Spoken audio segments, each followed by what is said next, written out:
Hello, everyone. Welcome to Cloud Wars. We are delighted to be here today at Google Cloud headquarters to speak with Thomas Kurian, the CEO of Google Cloud. And Thomas has just been named as the Cloud Wars CEO of the Year.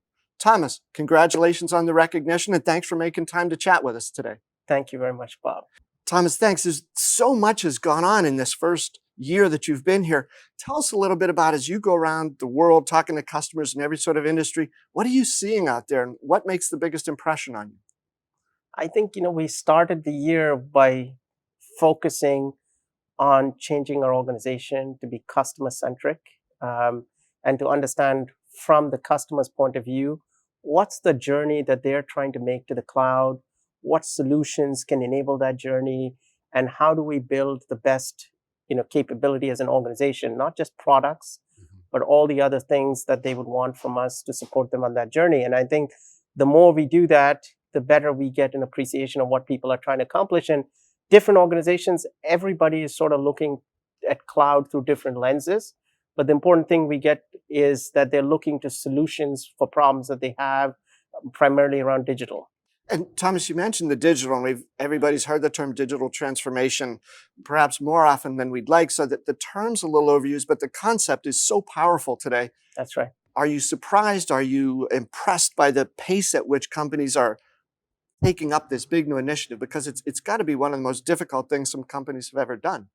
Yeah, the interesting thing is CEOs look at this as solutions to problems. If they look at, for example, retail, they look at how can I do one-day shipping? How can I help people order at home and pick up at the store? How do I do inventory planning better? If you're talking to financial institutions, are there better solutions to do fraud detection, anti-money laundering? If you talk to logistics and manufacturing companies, how can I optimize the location of my fleet? How can I save money doing that better? How can I do scheduling better? There's so many different examples of actual business problems that technology can solve. And so what we're doing a lot of is listening to our customers and working ourselves and with a set of partners to identify these important solutions in each industry. And digital is an underpinning. It's just a technology foundation, but our goal is to deliver those solutions. Right. And Thomas, as you described that across different industries and the digital capabilities there, I've been surprised over this year. We hear CEOs in every industry you could imagine saying that our top goal has to be to deliver fantastic customer experiences. Yes. So has that been something that Google Cloud has embraced as one of your objectives? Absolutely. I mean, everybody wants to create that magic moment with their customer. And it could be when you order at home and you drive into the retailer and they bring your stuff to curbside. It could be that they find you a product that you thought you couldn't find. It could be that you can take a picture, imagine an experience that you've had, take a picture, and the hotel or the retailer finds that experience for you. If you go to a bank, in the old days, you knew the banker in your local town, and financial institutions want to create that personalized experience, but they want to use technology so they can do it at scale. And so creating that experience with a customer where every customer feels like the company that's selling something to them, that's marketing something to them, knows them personally and helps them make the right decision, I think is super important. And I think we're helping a lot of institutions around the world in many, many different industries in many countries do that in new ways using the technology that we offer. Yeah. And Thomas, in this, your first year here at Google Cloud, you've been very gracious from your first public comments a year ago about acknowledging Diane Green and the contribution she made. And at the same time, you had to come in and push some changes in the organization. How did you find that balance? Google has always had, Diane, to her credit, put in place a great technology foundation. We've always had a great heritage at Google and building great product. But the things that we've changed this year are really putting the customer first. We start with the customer. We want to be the best organization in terms of understanding their needs, providing them the product capability to solve those needs, bring the expertise that we have, but that expertise has to be matched with empathy with what they're facing. And that's the combination of those two, the expertise we have on products and technology, blended with a deep appreciation of what's the problem they're trying to solve and how do we do that for them, is that combination. And to be honest with you, we've been extraordinarily fortunate. Our Googlers have really stepped forward. They embrace that. They understand that that's what's important. They enjoy working with customers, and it's been a real, you know, pleasure to watch and a privilege to watch our organization mature that way. Thomas, that actually, your notion there about customer empathy, that was one of the key things that I think led to the choice of you as the CEO of the year. Could you talk a little bit more about that? Because it seems like if a company like Google has had this extraordinary tradition of technology expertise, it's not just a simple thing to come in and flip a switch and say, okay, now get the empathy thing. It's, in a large organization, particularly one that's growing, there's only a few themes that can permeate the organization. And culturally, we chose customer centricity and customer empathy because, our people are more extraordinarily creative. And the important thing we want to do is apply that creativity to solving problems for customers. And it's been something that's permeated our organization. It affects every part of it. How our customer service organization answers a question when a customer has an issue they want resolved. How our engineers talk to customers to understand what needs they have in the product roadmap. How our solution architects understand the footprint of the customer when they design a solution for them. How we work with partners, because partners complement our platform, and how we bring in the partners so that we and the partner share the same aspiration with the customer. It permeates every part of our organization, and credit to our leadership team and to the many, many Googlers who work in the cloud team. They've really done an amazing job accepting that responsibility, understanding the need to do it right. And it's really becoming sort of a cultural norm in our organization to accept that responsibility as the most important thing that we do. Yeah, if you get it into that point where it becomes a cultural norm, that's a powerful then asset to be able to leverage forward into the future, right? Not something that's being learned along the way. That's right. That's right. Thomas, anything over the last year that stands out to you that has surprised you? Just the way that people are looking at cloud. I think it's not a surprise, but I thought that the industry would go that way. If you look at cloud, if you went back to 2000 to 2006 and you talk to people about cloud, they would largely say it's software as a service. The word cloud didn't exist back then. It was application software as a service. And a lot of the value that people talked about there was about convenience. Instead of getting on-premise software that you had to install and manage and upgrade, you get a browser and your users get it through the browser. The second phase was really between 2005, 6 to 2015, and a lot of that was around economic efficiency, right? Cost economics, by saying, don't run your data centers, put it in our data centers and run it. I think we are now entering a new phase, and that's really about what kind of new capability can you provide as a cloud provider that people can't solve in other ways?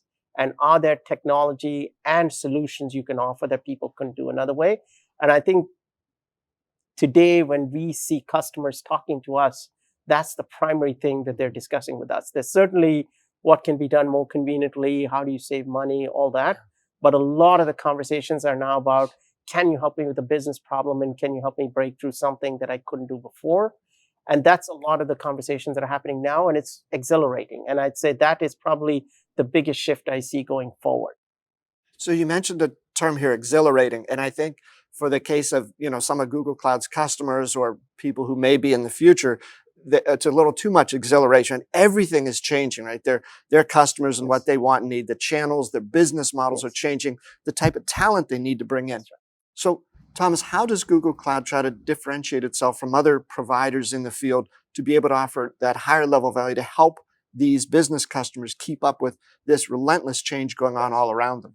One thing we see a lot is by providing solutions to problems, right? Because telling a customer, here is a set of capability or products, and you assemble that into a solution, is very challenging for people. I'll give you a practical example. We talk to people about AI and ML, And there's a huge shortage of people in the industry to do AI ML well. And one example we see a lot is every organization has contact centers. And when I say contact centers, hospitals have them, retailers have them, financial institutions have them, hotels have them, communication companies have them. And we were talking about that moment where you create the magic with a customer. And to be honest with you, 99% of the engagement after the initial purchase is through the contact center. And telling people, hey, there are technologies like speech to text, translation, all of these things. Why don't you hire 100 data scientists and build a solution to improve contact centers? It's very challenging for companies because there's a scarcity of talent. So our approach has been create a solution that helps people really fundamentally improve the experience that their consumers have when they call the contact center without having them to have an army of people and expertise themselves. And we want to enable organizations to be bold and to be brave in accepting the technology change by being a partner with them and providing them the right solutions so that in the face of this accelerating change, they don't freeze and feel afraid of embracing the technology. Yeah, because most companies would feel a little afraid if you come up and say, hey, just go hire 100 data scientists. That in itself is a challenge, right? Absolutely, absolutely, absolutely. And part of our, this notion of empathy and customer centricity is recognizing what aspirations the company would have or the customer would have, and what's the best solution to supporting them to reach that aspiration. And sometimes it's not about a product, it's about a solution that we're putting together because it can simplify their ability to reach that aspiration, even if they're not able to hire the people they need, et cetera, et cetera. Okay. Now, Thomas, one thing, not philosophical, but stepping back a little bit on things, some of the changes you've talked about in these companies that Google Cloud is helping them to deal with and to overcome and to become masters at, it really changes the nature of the business that a lot of your customers are operating every day. And I think in one way, there are these ideas that some companies carry along, like front office and back office. Right. I just find that some of those terms are becoming real anachronisms. They just don't mean anything today. Yes. And your point about the contact centers having such a massive role in that's got to be something that perhaps Google Cloud, in your conversation with, do you help CEOs or CXOs understand the changing nature of what's going on around the whole world of business? Absolutely. I mean, I'll give you a really practical example. Lots of retailers say, hey, I'd like to compete with pure e-commerce vendors by being able to ship from my store directly to the customer's home because I can do same-day delivery. Now, the interesting thing, that's a very powerful customer-facing value proposition they offer. But one of the challenges that creates is every store becomes a mini warehouse. And so it becomes a point of inventory.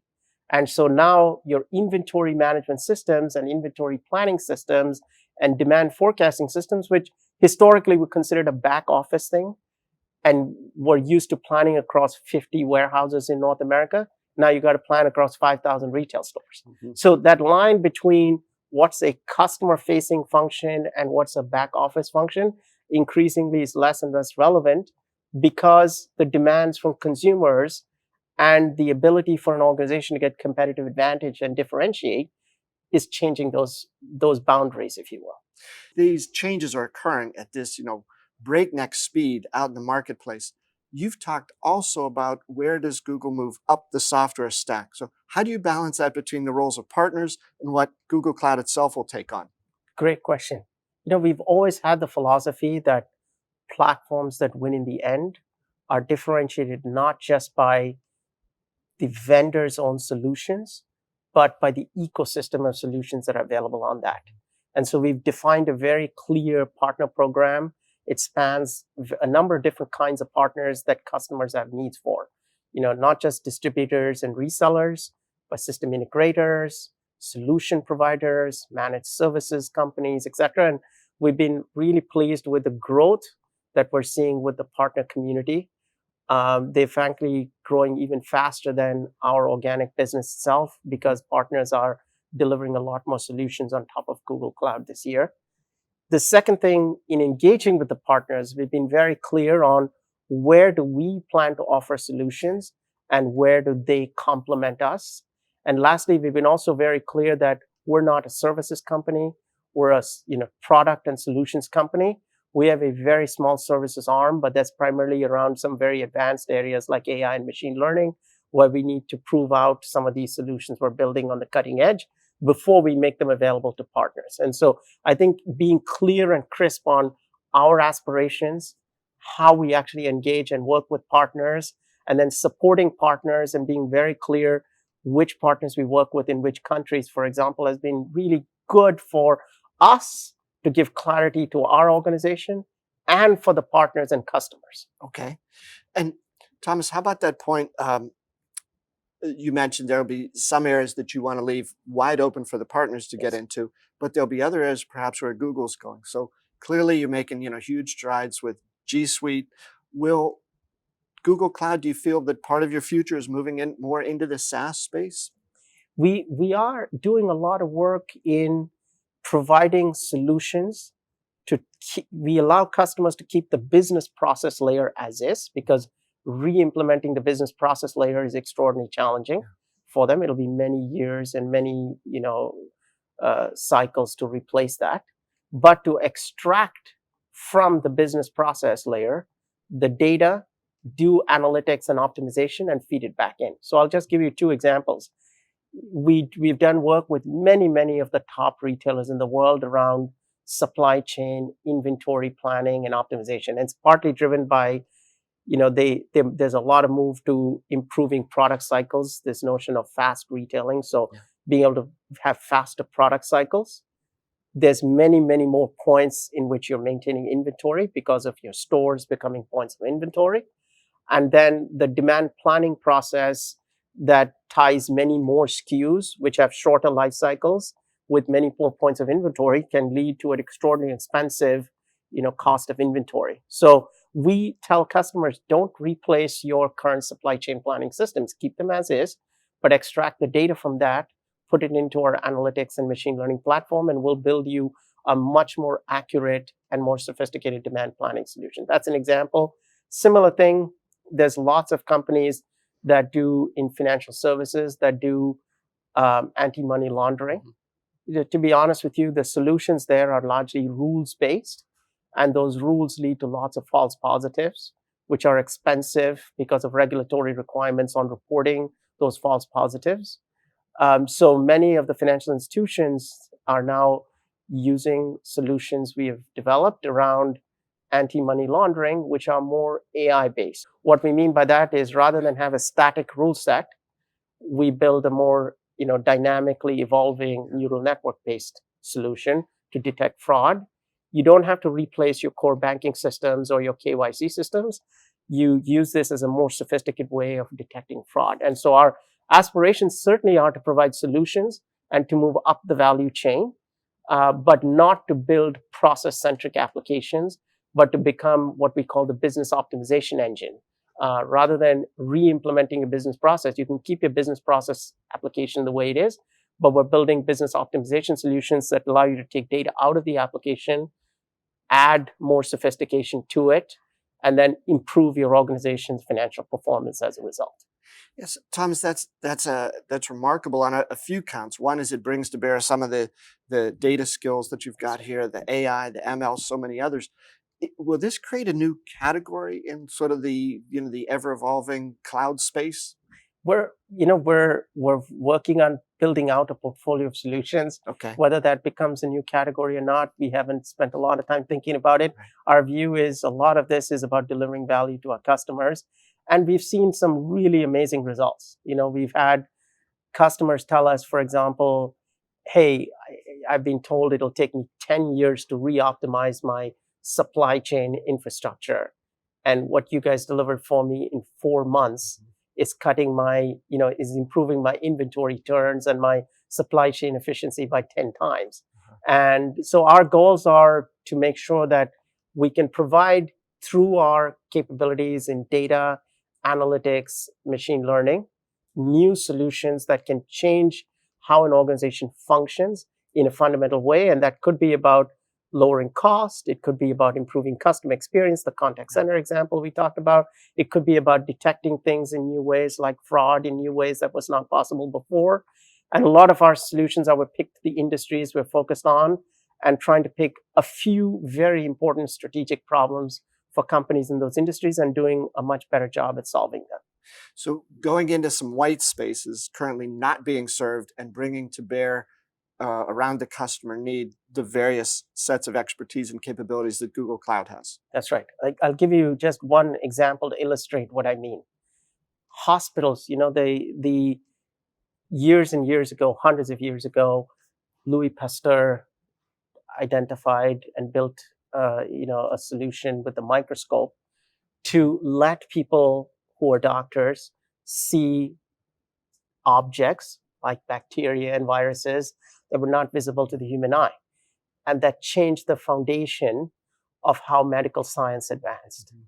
Today, when hospitals are trying to use data, they've had a hard time correlating information about patients from multiple silos within the organization. And what I mean by that is you've got your electronic health record system, you've got your clinical care system, you may have the patient registered for a clinical trial, you may have them have a genetic sequence done to see if they have any genetic predisposition for a disease. But pulling all that information together to allow the doctors and the clinicians to see that, because you could say, hey, this patient has type 1 diabetes risk and they have been registered in this clinical trial, but it doesn't look like the medicine is working for them, etc., is really a new way of helping doctors improve the standard of care. And so our goal there, as an example, is we have expertise within Google. When we do search on the web, a lot of our algorithm is about pulling data from different sources and standardizing it so that it becomes searchable. Our approach is to pull data from a variety of these systems that exist in hospitals and put it in front of the clinicians so they can improve the standard of care. And we look at that as providing the equivalent of a microscope on top of their data to help clinicians. So that's an example of where we've identified a problem space. We've talked to a number of hospitals who have expressed real interest in getting better tools to help their clinicians understand data better. And we see that as moving the frontiers of healthcare forward. Yeah. Thomas, final question for you. And that is, how do you balance this need for the company to move quickly and change quickly, along with, I think what you've called before, a little bit of a sense of patience? I compare that to running a marathon. There's a great runner, Eliud Kipchoge, who just ran a marathon under 2 hours, something that people never thought possible. And I'm a big fan of his. And it's sort of like running a marathon. You have to be patient because marathon runners typically run 2 or 3 races a year. But it doesn't mean tomorrow morning you don't wake up and train hard for it. And so we are blending and balancing the need to be patient in the long term with urgency every day. And to be honest, it's a credit to our organization and the people who work at Google that they express and appreciate the combination of those two. And it's that knowing that you have to do something every day that gives them a feeling of reward every evening, that they actually were able to do something that day that mattered. But in the same sense, knowing that this is a long journey and it's a many, many years of technology transformation that'll take place, that they also are patient with that. And that's a credit, frankly, to our organization. We've been blessed with an amazing collection of people who bring their best to work every day. Thomas, that's a great thought. Thank you so much for your time here. And again, congratulations on the CEO of the Year award. Thank you so much, Bob. It's a pleasure to meet you again. Well, along with thanking Thomas for this great discussion, thanks to all of you for being with us here at Cloud Wars and our CEO of the Year, Thomas Kurian of Google Cloud.